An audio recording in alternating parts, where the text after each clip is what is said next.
Thank you, Mr. President. Dennis. Do you believe that Syria's position as a secular state could be at risk in this conflict? Okay. Of course, when we have this kind of extremism and terrorism and violence, that will render the whole society into more closed society, more ideologically fanatic. And that's what they are doing. That's what the extremists are doing. But what does it mean to have a secular state? I mean, there are questions about whether or not, your position is authoritarian, whether you believe in democratic values. What does a secular state mean to Syria? Secular state means to deal with its citizen, regardless of their religion, sects, and ethnicity. Because Syria is a melting pot. We have tens of different cultures in Syria.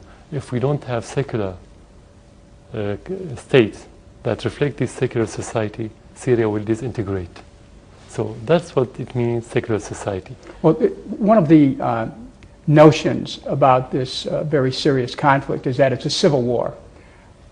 Would you agree with that characterization, that No. you're involved in a civil war? Civil war should start from the society, should start from within.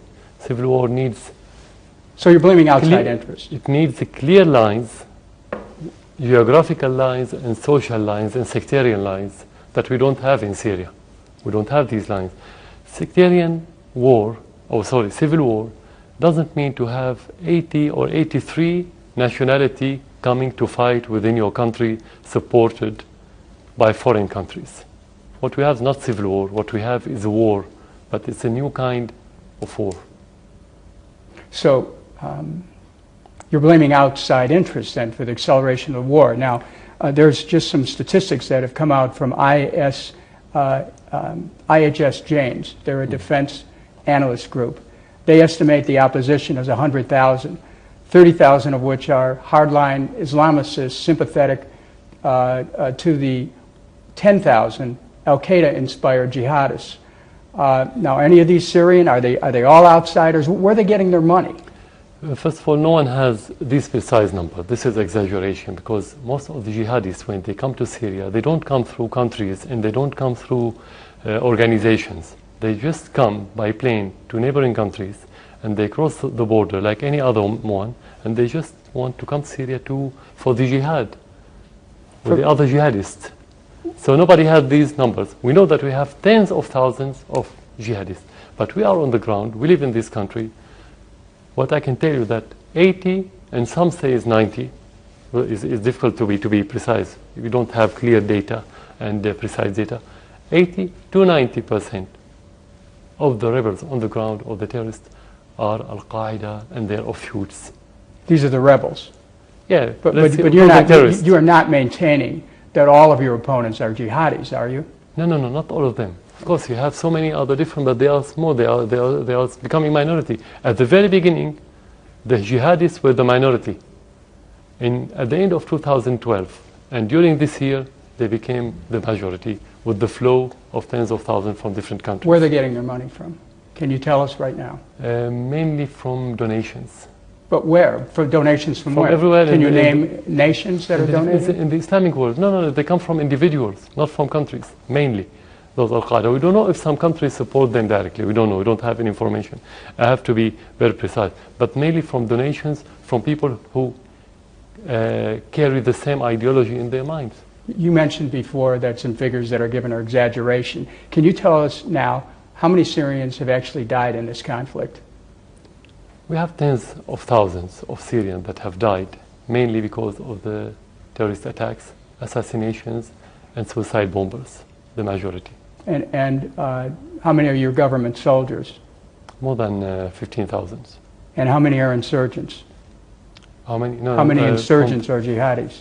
We don't have numbers because we cannot count them. So, well, there are innocent people being killed in this, and the reports are that your government has bombed villages in which innocent people are killed.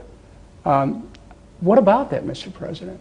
What about the innocent people who are killed by the Syrian forces? The majority of the innocent people have been killed by the terrorists. not by the government. You cannot, not a government, a wise government in the world that would kill its own people. How can you withstand if you kill your own people for 2 years and a half? While the West is against you, the regional countries, many of them are against you, and your people are against you while you're killing them. Is it possible? Is it realistic? So you're saying you're not killing your own people, but your forces have launched attacks on villages where your own people have been killed. No, actually what you're talking about is when the terrorists infiltrating residential area in villages and sometimes in the suburbs of the cities and within large cities, and the army has to go there to get rid of those terrorists. The army should defend the civilians, not the opposite. You cannot leave them free, killing the people and assassinating the people and beheading the people and eating their heart. When you go to defend them, you say that you are killing your own people. You don't. But in every war, you have casualties. This is war. You don't have a clean war. You don't have soft war. You don't have good war. That's the international community reports that Syrian rebel forces opposed to you are equally, if not more, worried now about jihadi fighters than they were previously about your government. Now, in this new development, is there an opening for you to achieve a rapprochement with your Syrian opponents? Yeah, here we have to differentiate between what you call opposition and the terrorists. Opposition is a political meaning, it's a political term. When you oppose somebody, like in your country, in any other country in the world, you have your own program, you have your own vision, you have your own grassroots, and you propose whatever you want regarding the political system or anything else, and you can change that system if you oppose the other party. Opposition doesn't mean to carry weapons and kill people, kill innocent, and to destroy schools, to destroy infrastructure, and to behead. What's the relation between opposition and beheading? Well, let me then, as a follow-up, ask you about diplomacy. What diplomatic moves are you prepared to make as confidence-building measures towards peace in your country? Any diplomatic move without having stability and getting rid of the terrorists is going to be illusional, just an illusion.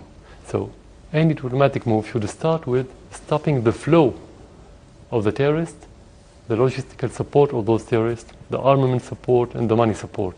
Then you have full plan. The Syrian could sit on the table, discuss the future of Syria, the political system, the constitution, the institution, everything. Would that future include negotiations with the Syrian opposition? Yeah, exactly. But that doesn't mean negotiating with the terrorists. I understand that. Yeah. Now, but does it mean that you're ready for, let's say, a program of reconciliation with those who have opposed you? Are you ready for that? Of course, we announced it at the beginning of this year. We said we are ready to discuss with any political party in Syria, inside Syria and outside Syria. Let's take this down the road into next year. Would you be prepared to offer amnesty to all the Syrians who opposed your government? They didn't breach the law. So if they oppose the government, they can come to Syria without amnesty. Only amnesty should be offered to anyone who violates the Syrian law or breach the law. And if you oppose it, it's not crime. We have opposition within Syria. But do you believe in amnesty as a path towards peace? Yeah, that depends on to whom. If it's to whom they stain their hands with the Syrian blood, it could be as part of national reconciliation. Would that include reparations to the families of those who were killed? Yeah, I mean, it's not the president who should put all these details. I think the Syrian meeting of every faction or all the parties that could define all these details. What would you say, Mr. President, to the millions of Syrians who are now refugees as you move towards a peace process? What will you do to say, please come home? Of course, we want them to come back to their villages, to their cities, to their houses, to their homes. We want them to. But we have to help them with getting rid of the terrorists, because the majority of those refugees left because of the terrorists, not because of the government. Actually, we have refugees within Syria that's being helped by the government. Well, let me ask you this. Have you spoken to President Obama? Never. Have you ever spoken to him? Never. Are you interested in speaking to our president? That depends on the content. It's not a chat. If you wanted to send him a message right now, what would you say to him? Listen to your people. Follow the common sense of your people. That's enough. And Pope Francis instructed the international community to lay aside the futile pursuit of a military solution. Do you believe the Pope's advice is valid for your government as well as other countries? Of course, we invited every militant in Syria to give up its armament, and we offered amnesty to whoever lay down his armament and wants to go back to his normal life, to his normality as Syrian citizen. Of course, we believe in that. Thank you. Now, before I give this back to my colleague, reporter Greg Palcott, I want to ask you a question that's been bothering me and perhaps other Americans. Not everyone who's watching this interview today knows that you're a doctor, you're an MD, and you've done this before you were president. As you know, doctors take an oath never to do harm to anyone. That's a direct quote from the Hippocratic Oath. Does a doctor give that up when he takes political office? First of all, doctors take the right decision to protect the life of the patient. So you cannot say that they don't do harm physically, because sometimes they have to extract the bad member that could kill the patient. You could extract eye, you could extract leg, and so on. But you don't say that he's a bad doctor. It's still a humanitarian job, whatever they do. The same for a politician, but in a larger scale. A doctor deals with one patient, the politician should deal with the public, with millions or 10 of millions, and so on.